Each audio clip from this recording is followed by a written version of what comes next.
এগুলো এরকম ছোট ছোট ছোট ছোট অনেকগুলো গাছ একটা টবের মধ্যে থাকে।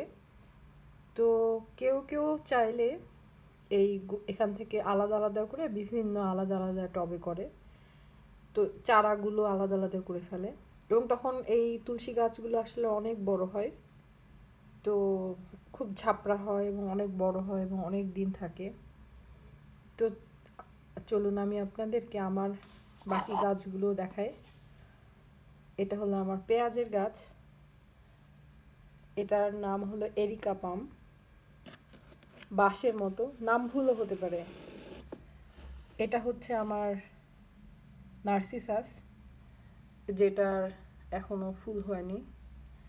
আর এটা হচ্ছে আমার সুন্দর নার্সিসাস, যেটাতে এখনো ফুল ফুটে আছে। আর এইটা এইটা আসলে এমন একটা গাছ যেটা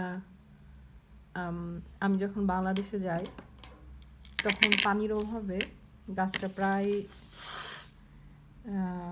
পাতাগুলো, এটা খুব ঝাপড়া আর সুন্দর ছিল, পাতাগুলো মরে গিয়েছিল।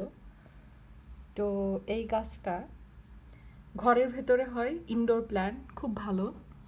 তো এটা মানি প্ল্যান্টের মতোই, পাতাগুলো অনেক বড় হয়, অনেক লম্বা হয় গাছটা। তো এই সামারে আশা করা যাচ্ছে আমার গাছটা অনেক সুন্দর হবে। আর বাকি গাছগুলো আমি অবশ্য ঘরের বাইরে রেখে দিয়েছি, যাতে আমার অনেক গোলাপের গাছ আছে। তো ঠান্ডায় যাতে বরফে গাছগুলো প্রায় নষ্ট হয়ে যাচ্ছিল, আমি এগুলোকে ভেতরে আনার পরে গোলাপ গাছগুলো খুব খুশি। দেখি গোলাপ গাছগুলো দেখাবো একদিন।